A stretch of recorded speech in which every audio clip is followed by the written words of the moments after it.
My talk today is about introduction to behaviour change. I'm going to talk a little bit about how to go about doing it at the end, but at the start I'm really going to concentrate on some things not to do, and in some cases I'll give you some solutions for things to do, but I'm really going to start with what not to do.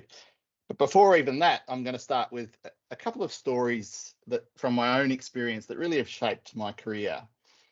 This species will be familiar to many of you, known as the growling grass frog, and it's a local species in Victoria, or mostly endemic to Victoria, and it's one that I was doing some research on not long after I graduated as an ecologist way back nearly 30 years ago. And I was really passionate about this frog, and I was researching it, and I was keen to make sure that it was looked after. It was an endangered species at the time, it still is, and to make sure that we had the best science available that would ensure that could be used to ensure its protection. So you can imagine the kind of dismay I had when I found out that a particular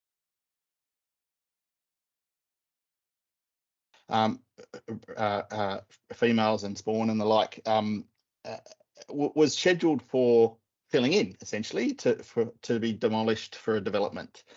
And so I was quite incensed by this and decided that I needed to tell people about this frog and how important this breeding habitat was in order to protect it.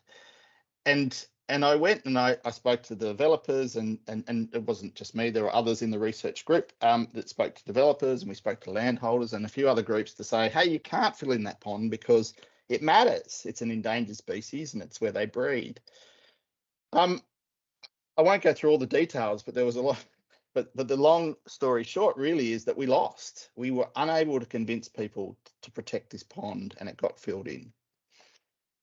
It really taught me a lesson all those years ago that conservation was much more about people than it was about the science. The science is important and we need to make based good decisions on it, but ultimately it was individuals who I was trying to change and persuade that I was unsuccessful at. And I think that was, at the time you don't kind of realize, but later on it really sort of shaped my career and influenced, I guess, how I've gone about things. I want to go to another story, a very different story, but one that has a similar moral to it, which is the story about a light switch. Some of you who've attended Behavioural courses or seen me present before might know this example, but this was from when I was working at Monash University. And there was a group called the Office of Environment and Heritage who were really keen to get people to turn a light switch off. And in order to do that, they put up a sign, apologies for the quality of this picture. It was way back when phones really only had really small megapixel cameras. But they put this sign up that told people in the room where they were trying to get people to switch this light off when they left, that switching it off would help reduce greenhouse gas emissions. Now, that's a really great thing, and it seems to make sense, particularly when you're talking to academics who, for the most part, believe that energy use is associated with greenhouse gas emissions, which is associated with global warming and hence all the and climate extremes. So telling them that ought to be quite persuasive and work, but unfortunately that didn't work. It didn't really change behaviour at all, and the light switch generally stayed on. So the Office of Environment and Heritage sort of went back to the drawing board and decided that actually maybe it's not that's not the reason or that's not going to work. We need to. One of the reasons why people don't turn the light off must be because they don't know where it is. So we got another sign that showed us where the light switch was, and so we kind of knew now that not only it would reduce greenhouse gas emissions, but we also knew where the light switch was, so should turn it off. Unfortunately, this didn't work either, and so the Office of Environment and Heritage sort of went back and thought, well, sorry, not the Office of Environment and Sustainability. Sorry, went back to think about, well, how might we encourage it? And one of the ideas they had was that it must be that people think if you turn a light on and off again, or off and on again, it uses up more energy than if you just leave it on. So they created this sign that told us exactly that. It's not true. If you turn the light off and on again, it doesn't use more energy than if you just leave it on. And so we have these three things all telling us, where the light switch is, that it doesn't use more energy to turn it off, and that it will reduce greenhouse gas emissions. Unfortunately, this didn't work either. And we ended up with a sign that you've probably seen in many offices or many work kitchens that are escalating in desperation perhaps, or in exasperation, to try and convince people to do a particular behaviour. So I think about these two stories, the story of the growling grass frog and also the story of this. And one of the really common things that seems to join the two up, and probably the biggest lesson I've learned as a behavioural scientist for a long time, is that the audience that we are trying to change is not like me. They are different to me. They don't think like me. They don't care about the same things as I care about. And so, if I think about groups that aren't like me, and it's not to say that this group is wrong. It's just they think differently to how I do, and they care about things that are different to I do. If I want to change their behaviour, then I need to be able to put myself in their shoes, and I need to be able to understand what matters and to them, rather than guessing, and even worse, designing something that would work for me to change my behaviour, because I'm not like my audience. And if I think about a sort of a common theme that runs through this session this morning, it's very much that the three presentations you'll hear from Tammy, Wendy, and Matt after mine really do focus on this idea of getting to understand and know your target audience well. Because I think if you do that, you're in such a better position or a better place to be able to influence behaviour, because you have ability to see things from another perspective. So reflecting on that, I was thinking about what I'd talk to you today, and I think the three examples we'll see are kind of really good examples of what to do, not what not to do. But so I thought I'd start probably with talking about what not to do first, and particularly really common mistakes I see all the time in a lot of behaviour change attempts. And the first one I think is when we try and jump into try and solve problems that we haven't really explored very well. So, the first mistake really is, I know what the problem is. And to do this exercise, just as an exercise, what I want you to do is picture in your mind's eye someone who has been reported to Roads Authority by Vic Roads as being medically unfit to drive. So they're not fit. Someone's rung up and said this person is not medically fit to drive. Now, chances are, if I was to ask you what they look like, you'd probably have these, the top two in mind. In particular, men who tend to drive a lot longer and think they're better drivers, who often need to be prized out of the car. Women, by the way, tend to self-regulate a lot better. But you might be surprised to see that this is the distribution of ages from a few years ago of people that have been reported as medically unfit to drive. And the biggest category we see here is 16-year-olds. Now, we can speculate to why that is, but it certainly changes our perspective on the problem, because the behaviour we want people to do if they're reported medically unfit to drive is to go and see a doctor and make sure that they are okay to drive. And we might make the wrong assumption about how our audience and how we might go about trying to get to communicate to them, for example, through University of Third Age or progress groups or the like, or RSL groups, or potentially those groups that older people tend to be part of. Whereas actually the spread is much more even across ages, and there's this big cohort who are young. So I think that's I think the first mistake is that we often don't explore problems, and just this one graph can really help you understand a bit more about that particular problem. And Einstein, was purported to have said, there's no actually evidence he ever said it, but I still like to quote him anyway, is that, he's purported to have said, if I had an hour to solve a problem, I'd spend the first 55 minutes understanding it before I worked on solutions. And we've seen similar quotes like that from others over the years. So unpacking problems, most important. Second one is about, being specific about the behaviour. And often we see there are kind of two mistakes I often see, I think, around trying to communicate two areas around not being specific. The first is we see generic messages like save water, save energy, etc. And we often find that like those generic messages tend to be fairly ineffective. They're much more effective when you're quite specific, and I'll give you an example of that in a minute. But the other issue we have around not being specific is when we give people really long lists. We did a project in New South Wales a few years ago now that was trying to encourage low-income households to reduce their energy consumption. And after an in-home assessment, they got sent a list of up to 6 pages of things to do. And what we know is that people, when we get faced with too many choices or too many options, we tend to just paralyze and not do any of them. And anyone who owns Netflix or any of those streaming services probably knows that phenomenon pretty well, as you probably spend more time browsing what to watch rather than actually watching. So the benefit really, so the to do as opposed to what not to do is to focus in on particular behaviours. Now, this is an aerial screenshot of the city of Townsville, taken about 4 or 5 years ago now, but after a program that ran probably 7 or 8 years ago to try and encourage home energy efficiency.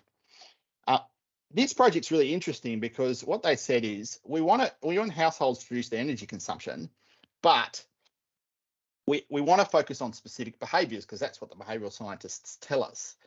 So they started by listing all the things that an individual can do or a household can do to help save energy, and they came up with 240 different things. 240. So the behavioural science says focus in on one thing. What do you do with 240? And so what the group that was part of that research did was to go through some criteria and assess and evaluate and work out which one would be most effective and which one most people were most likely to do. And the number one behavior was to paint your roof white or a pale color, or it was to install new white roofing in new estates. Now, this picture shows a new estate on the left, and on the right it shows existing housing stock, many of which have quite white or pale roofs. If you look through there's really only 2 or 3 that have darker coloured roofs. And this is the product of a council focusing on that one behaviour really strongly. So they had, white paint, roof paint for sale in their local Bunnings store, and they had small businesses supported around about being, business support was provided to traders who were able to go around and offer roof painting services and the like. And this can reduce energy consumption by up to 70% in households. So that's a huge savings in particular climates, not so much here in Victoria, but in some climates. So being specific can help. A third mistake, which is probably the most common, and it's certainly the one that is in line with the 2 examples we had at the start, is I know what works. And this has a lot of parts to it, right? But I'm only going to present 3 I know what works scenarios. And the first one is information and knowledge will change people's behaviour.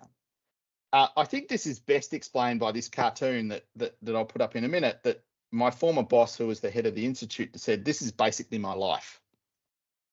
So he was a client, so he still is a client scientist, but he's not my boss anymore. He's moved on. But basically, this is his story about talking about climate science from the 90s right through to now, and really saying there's this thing that's happening and nobody's listening. Now, I suspect you could change the word climate change to biodiversity, and we'd probably have a similar story, right? So biodiversity scientists have been talking for a long time about the biodiversity loss and how important it is, and it's really not resonating as much as it should. And so this quote I often put up from a guy called Isaac Eisen, a well-known psychologist, says, many educational campaigns are focused on information. It is expected once people have an understanding of the issue, they will engage in a desirable behaviour, but information is neither necessary nor sufficient. In fact, it can be irrelevant to decision making. So we often focus on these things, but it might not work. It can work, but it often doesn't, and to assume it works is the dangerous part. A second one is around incentives. So another common sort of I know what works mistake is that incentives will change people's behaviour. A classic example, which many of you may have heard of, comes from Urinisi, who did a study looking at incentives or disincentives actually to encourage people to pick their kids up from childcare on time. And they were the childcare as the case study was getting a bit tired of people not turning up on time, so they introduced a fine. It wasn't a large fine, 10 shekels. It was in Israel for turning up late. And what happened when they introduced the fine, which is about equivalent of 3 or 4 US dollars, it actually increased the number of people picking up the kids late. And the reason is probably because they had a social contract there, which turned into a more financial contract later on. One a bit closer to home is the Energy Compare website. So, maybe 4 or 5 years ago, there was a special offer that said if you will pay you $50 to go on and compare your energy on the Victorian website. And a really nice analysis was done by some researchers at Monash, actually, who showed that didn't increase inquiries or switching. In fact, it decreased the chance that low-income customers would contact their retailer or switch. It significantly decreased the chance. So I was pleased to see there was a new campaign coming just recently, and that would learn from those lessons. It didn't. Instead, it's now $250. So this is what we call money for nothing in the behavioural economics language. The third one, which might be the most confronting and a mistake that we often see in terms of I know what works, is to tell people about the significance of the problem. So you need to understand how big this issue is, and that will motivate you to change your behaviour. And we often see this in things like obesity or drugs epidemics is the language that we often hear. So the ice epidemic, for example. And while that seems like that's a good thing to raise awareness and make sure people know about it, actually in some ways it's not a good thing, because what it does is it normalizes the bad thing. And humans are creatures are social creatures, and we tend to follow what we see as normal, or what we see most other people doing influences us. And so when I see messages like, obesity epidemic, or even the age of extinction, which tells us that extinction is a common thing, that a lot of people are doing the wrong thing, it does make me worry a little bit, because, we all gravitate to norms. It's why we watch things that are going viral. We like to watch them because there's FOMO, right? We look at what's trending because we don't want to miss out. And that's human innateness. And there are great examples of how you can use positive norms to influence behavior, i.e. tell people that a lot of people are doing the right thing. And really good studies have proved that really works. So rather than emphasize how many are doing the wrong thing, it's better to emphasize who are doing the right thing, and even better, set yourself a target. So I really like this campaign out of the TAC, which is telling people that we're trying to get to 0 people dying on Victorian roads. And it sets a target and it sets a trend, and we're heading there together. So I think this is better than saying, thousands of people die on the road. In fact, it's not thousands, it's about 300. The last one I want to mention in terms of a mistake is just focusing on one strategy. What we know with a lot of behaviour change that has worked effectively, and probably the most famous one really in Australia, and a lot of the rest of the world look to Australia on, is cigarettes consumption or cigarette smoking. And we've seen these campaigns that have run multiple campaigns, multiple strategies around regulations and laws and policies, and persuasive communication that have all been persistent over a long period of time. And we see the trend from the 1980, when about a third of people were smokers, to here about where we see less than, or about 15%, and that trend actually continues even more over time. And so Australia is really leading because of the fact that we've used multiple techniques. So there are 4 mistakes. So I know what the problem is. So you don't unpack the problem. I'm not specific about the behaviour. I know what works, and I'll rely on just one strategy. Now, most of those have antidotes, right? So spend time understanding your problem. Be specific about your behaviour. Don't make assumptions about what will work for your audience. Talk to them, get to know you. And as I said, we'll hear about some cases of that shortly. And use more than one strategy, particularly when you're targeting a large audience. So I'll just spend the last couple of minutes talking about how Behavioural goes around designing behaviour change problems. We have a methodology. We've written a book. It's free. It's on our website. You feel free to go and access the chapters to read more about this methodology. It looks something like this. It has kind of 3 phases. The first is around exploring problems. So in here we ask questions like, what's the bigger picture? Tell me more about the bigger picture. What macro level factors might be driving this problem? Is the problem different for different groups? What does the existing evidence say? What are the relevant behaviours, and which ones should we focus on? So they're the sorts of questions that we ask when we first come across a problem or an issue where behaviour change might be part of the solution. We first want to explore it, understand the different groups, talk to stakeholders, review and collect evidence about what's already known about it and what might have worked in other places, and then target specific behaviours. The second phase is usually when we've decided on a particular behaviour we want to focus on. So we know we're particularly going to target this behaviour. This is the one we want to change, like painting the roof white or encouraging someone to switch a light off in a particular place. And so here, which is a phase we call the deep dive, we ask questions like, what are the drivers and barriers of the target behaviour? What's been tried before? What for this specific behaviour? What might an intervention look like? Sorry. So they're the sort of questions we ask in deep dive. And then finally, application, which is where we apply all the things we've learned. These questions are much more about making sure we examine and assess whether it worked. So application, does it work? Are there any unintended consequences? And importantly, how can we embed behavioural thinking into our organisation or more broadly? So these three phases, the explore phase, the deep dive and application phase, we use these all the time in our work. Hopefully these questions are of some help to you, and hopefully some of the mistakes, you can see them and you can try and avoid them as you go on your journey. But thank you for your attention.